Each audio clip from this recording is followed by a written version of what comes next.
When I was 10 years old, my mom made me sleep in a Walmart parking lot. Now, you may be thinking this could go in a few different directions, but these overnight stays were actually a privilege. So, a few years prior, my mom got the idea that she would take a sabbatical and we would travel for a year. I was an incoming fifth grader, and my brother was going to be a freshman. And with these being pivotal years of our adolescence, we were nervous to leave behind our friends and the familiarity of home. In fact, my brother didn't want to go at first. My mom ultimately gave him an ultimatum: you can either stay with your grandparents or you can come with us. So, in 2010, my mom, brother, and I set off in our newly leased RV for an across the state excursion. Now, I'd break our days down into two types. There were our travel days, where you could find me in the back of the RV watching I Love Lucy on my mom's DVD player, or our excursion days, which were always full of a new adventure. From the Olympic National Forest in Washington to the Minnesota State Fair, where everything was fried, to Boston, where we went on this awesome Revolutionary War tour. The world quite literally became my textbook. Our schooling was mostly hands-on, exploring different outdoor recreations such as kayaking, to historical sites like Mount Rushmore or the Liberty Bell in Philadelphia. After 6 months of living in an RV with my mom and brother, we began our international travels. I think I was the youngest person on our 18-hour flight from Los Angeles to Auckland, New Zealand, because the flight attendants kept giving me hot chocolate and coloring books. Not even our weekend-long stint at Walt Disney World could prepare me for the magical essence of New Zealand. I watched a sheep get sheared by this wild Kiwi guy with a very thick accent on a mountainside. We kayaked in this lake that was full of these fluorescent jellyfish that were probably poisonous. And we even watched as these blue penguins migrated out from the sea into the shoreline.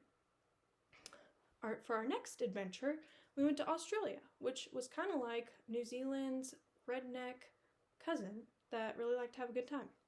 So from the city life in Sydney to Perth and Western Australia, we got to see a variety of different areas of the land. My brother particularly took an interest in the Maori culture, where we observed natives with sleeves of tattoos playing the didgeridoo. The last stop on this adventure was none other than Australia's favorite holiday spot, Bali, Indonesia. It became clear to me on our 3-hour flight of mostly Australians that Bali to Australians is akin to Cabo for Americans. In fact, we stayed at a resort for the first few days where I witnessed more of this phenomenon.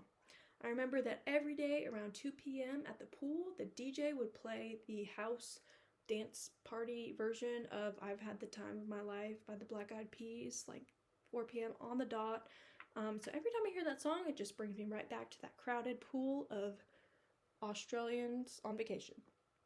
For a more cultural experience, we then stayed deeper in the heart of the city, exploring local restaurants and the markets. We also took a trip to the rural countryside where we saw, with our trusty driver, Mr. Buddha, where we saw the beautiful rice fields and Hindu temples.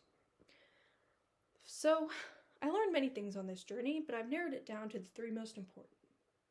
I learned how to make friends pretty easily.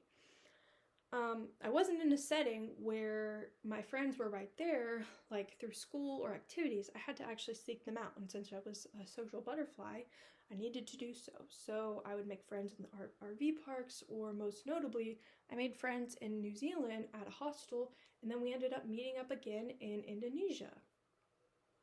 I credit this trip to my ability to make fast friends in many different environments.